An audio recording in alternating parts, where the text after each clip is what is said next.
সর্বশেষ যে লোকটা জান্নাতে যাবে তাকে আল্লাহ তাআলা জাহান্নামের আগুনে পোড়াতে পোড়াতে ছাই বানিয়ে ফেলে। আল্লাহ বলবেন, জিব্রাইল যাও একটু দেখো, একটা মাত্র সেজদা দিয়েছে আমাকে, এরকম কাউরে পাওয়া যায় কিনা। খুঁজে খুঁজে কাউরে পাবে। আল্লাহ বললেন, আবার দেখো, খুঁজে খুঁজে একজনকে পাবে, সামান্য ইমানের ছিটে ফোঁটা তার অন্তরে ছিল। আল্লাহ বলবেন, যেহেতু ছিটে ফোঁটা আছে, অনেক মায়ের খাইছে, জাহান্নাম থেকে বের করে একটা নির্ধারিত দূরত্বে রেখে দাও। কিন্তু জাহান্নামের আগুনের লেলিহান শিখাতে তার গা ঝলসে যাবে। সে আল্লাহর ডেকে বলবে, মাবুদ, তোমার কাছে আমি কিছু চাই না, জাহান্নাম থেকে তুমি আমাকে বের করেছো, নদীর পানি তুমি আমার গায়ের মধ্যে ঢেলেছো, আমি আবার সজীবতা ফিরে পেয়েছি, তোমার কাছে জান্নাত চাই না, শুধু নিরাপদ একটা দূরত্বে আমাকে রেখে আসো, যাতে জাহান্নামের আগুন আমারে কষ্ট দিতে না পারে। আমি কিন্তু তোমার কাছে জান্নাত চাই না, চাই না, জান্নাত চাই না, কিন্তু জাহান্নামের আগুন আমারে কষ্ট দিচ্ছে, এতটা দূরত্বে রাখো যাতে জাহান্নামের আগুন আমার গায়ে না লাগে। আল্লাহ বললেন, ওকে রাখবো, কিন্তু আমার সাথে একটা কন্ট্রাক্টে যেতে হবে, যে এটা তোমাকে দিলে তুমি আর নতুন করে কিছু চাবা না। সে বলবে, আমি রাজি, কন্ট্রাক্ট হয়ে যাবে। আল্লাহ জিব্রাইলকে বলবেন, যাও এমন দূরত্বে রাখো যাতে জাহান্নামের আগুন ওরে কষ্ট না দেয়, রেখে আসা হবে। অনেকদিন সে ওখানে আনন্দে থাকবে, আল্লাহ শুকরিয়া করবে, সে মনে মনে বলবে, বেঁচে গিয়েছি, আমি জীবনে আর কিছু চাই না, জাহান্নাম থেকে আমি বেঁচে গিয়েছি। অনেকদিন থাকার পরে মনে মনে ভাববে, বাইসে তো গেছি, কিন্তু নতুন করে একটু ট্রাই করে দেখি। আল্লাহর ডেকে বলবে, আল্লাহ ইনদি সুআল, আমার একটা ফরিয়াদ আছে। কি ফরিয়াদ? আল্লাহ আগেই বলে রাখি, আমি কিন্তু জান্নাতে যেতে চাই না। বলবেন, কি চাও? সে বলবে, আল্লাহ জান্নাতটা তুমি কত সুন্দর করে বানিয়েছো, আমি একটা নজর শুধু দেখতে চাই, জান্নাতের দরজার সামনে নিয়ে যদি আমারে বসিয়ে রাখ, দ্যাটস এনাফ, আর কিছু চাই না। আল্লাহ বললেন, তুই না ওয়াদা করেছিস, তুই না চুক্তি করেছিস, আল্লাহ আমারে হতভাগা বানাইয়া তোমার কি লাভ? আল্লাহ পড়েন, আমারে তুমি হতভাগা বানিও না। আল্লাহ বলে, ঠিক আছে, আবার সিগনেচার কর, যে জান্নাতের দরজার সামনে বসিয়ে দিলে আর কিছু চাবি না। সে সিগনেচার করে বলে, আমি চাবো না। আল্লাহ বললেন, জিব্রাইল বেচারারে ধরে জান্নাতের গেটের সামনে বসায় দে, এবার জান্নাতের গেটের সামনে বসে সৌন্দর্য দেখা শুরু করবে। সুবহানাল্লাহ। সৌন্দর্য চোখে দেখে, কান দিয়ে আওয়াজ শুনে, মাগার ভোগ করতে পারে না, অন্তরে জ্বালা আছে না নাই? এয়ার কন্ডিশনের রুমে ঢুকতে না পারলেও কন্ডিশনের রুমের দরজার বাইরে দাঁড়ালো, কন্ডিশনের রুমের একটা ঠান্ডা বাতাস গায়ে লাগে না?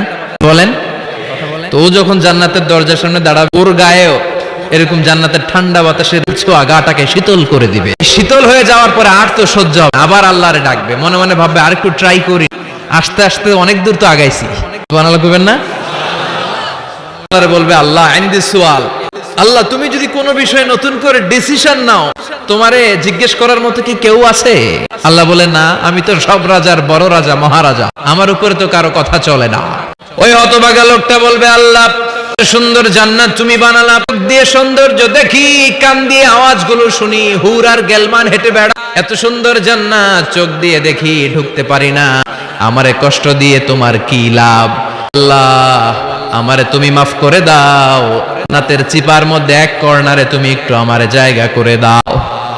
আল্লাহ বলবেন, ওয়াই হাক ইবনা আদম, তো হে আদম জাত, মা আগদারাকা, তোর চেয়ে বড় গাদ্দার আমি আমার সৃষ্টিকুলে কাউরে দেখি নাই, কারণ তুই আমার সাথে চুক্তি করিস, চুক্তি ভঙ্গ করিস। আল্লাহর রহমতের দরিয়ায় তখন জোশ খেলে যাবে, আল্লাহর রহমতের দরিয়ার মধ্যে জোশ লাগিয়ে দিবে, আল্লাহর দয়া হয়ে যাবে, মায়া হয়ে যাবে। আল্লাহ বলবেন, ঠিক আছে, জান্নাতে যা। লোকটা এবার এক দৌড়ে জান্নাতের ভিতরে ঢুকে যাবে। তার দৌড় দেখে আবার লোকটারে আল্লাহ ডেকে বলবে, একটু দাঁড়া, জান্নাত তো দিছি, তো দৌড় দিলি কেন? সুবহানাল্লাহ কইবেন না? লোকটি বলবে, আল্লাহ প্ল্যান তো আমি কম করি নাই, এত চেষ্টার ফলে আমি আসতে পারছি, আবার যদি তুমি বাইর করে দাও, এই জন্য এক দৌড়ে এমন চিপার মধ্যে লুকামো তুমি আমার না দেখো। আবার আল্লাহর রহমতের দরিয়ায় জোশ খেলে যাবে। আল্লাহ কাছে ডাকবে, ও গোলাম, তোর কি মনে চায় আমারে বল, তুই চাইতে থাক, আমি দিতে দিতে তোর মনের সব আশা পূরণ করে দেব। লোকটা খুশি হয়ে বলল, আমারে এটা দাও, বাড়ি দাও, গাড়ি দাও, নারী দাও, দাও, ওটা দাও, একের পর এক চাইতে থাক, আল্লাহ সব তারে দিতে থাকবে। দিতে চাইতে লোকটার সব চাওয়া যখন সে বলবে, আল্লাহ আর আমার চাওয়ার কিছু নাই। আল্লাহ বলেন, নো, তারে যে তুমি খেলা শেষ করতে পারবা না, আমার সাথে তোমার এই খেলা আরো লম্বা সময় চলতে হবে। তুই আজকে চাইতে চাইতে তোর সব চাও আমার কাছে বলবি, দিতে দিতে তোর জীবন ধন্য করে দেব। সে আবার চাইতে শুরু করবে, আল্লাহ এটা দাও, ওটা দাও, ওটা দাও, দিতে দিতে সব দিবে। এরপরে বলবে, আল্লাহ মাফও চাই, দোয়াও চাই, আর চাওয়ার কিছু নাই। আল্লাহ বলবেন, তাই ঠিক আছে, তোরে আমি জান্নাতে ঢুকাই দিলাম, তবে মনে রাখিস, তোর জান্নাতটা হবে সবচেয়ে ছোট জান্নাত, জান্নাতটা হবে এই পৃথিবীর 10 গুণ। সুবহানাল্লাহ। বুখারীর বর্ণনা, খেরুমান দাখালাল জান্নাহ, এই লোকটা সর্বশেষ অনেক মাইর খাইয়া জান্নাতে ঢুকবে, তার জান্নাতটা যদি পৃথিবীর 10 গুণ হয় তাহলে আমাদের সবাইরে ফেরদাউসে ঢুকাতে আল্লাহর কোনো সমস্যা আছে? এবার জান্নাতে ঢুকবে। সব জান্নাতীদেরকে নিয়ে আল্লাহ তাআলা বলবেন, আমার জান্নাতীদেরকে তোমরা ওয়েল রিসেপশন দিয়ে, লাল গালিচার সংবর্ধনা দিয়ে জান্নাতে নিয়ে যাও। ফেরেশতারা পেছন থেকে আল্লাহকে যারা ভয় করে জান্নাতের উপযুক্ত হয়েছে সবাইকে নিয়ে জান্নাতে ছুটবে। ওমিয়া, কোন প্রোগ্রামে যদি মন্ত্রী আসে কিংবা প্রধানমন্ত্রী আসে, ওনার শুভাগমন উপলক্ষে ওয়েলকামিং রিসেপশন গেট বানাই না?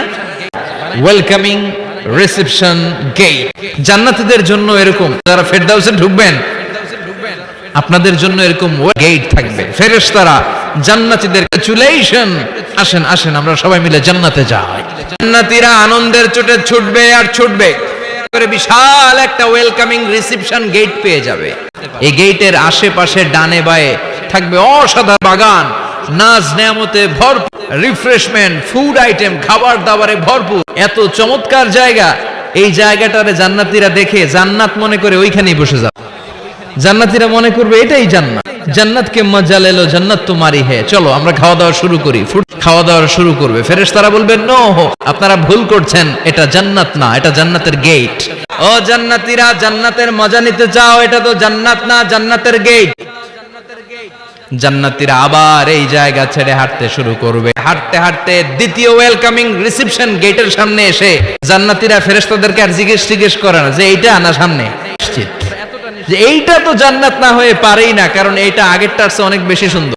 Huge space, amazing place. জান্নাত মনে করে আবার খাওয়া দাওয়া শুরু।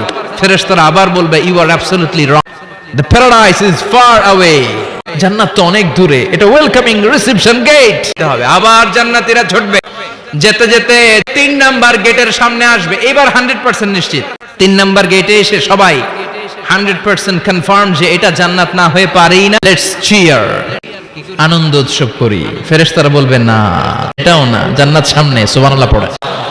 3 নাম্বার গেট পেরিয়ে ফেরেশতারা আসল জান্নাতের দরজায় আসবে, সুবহানাল্লাহ পড়েন।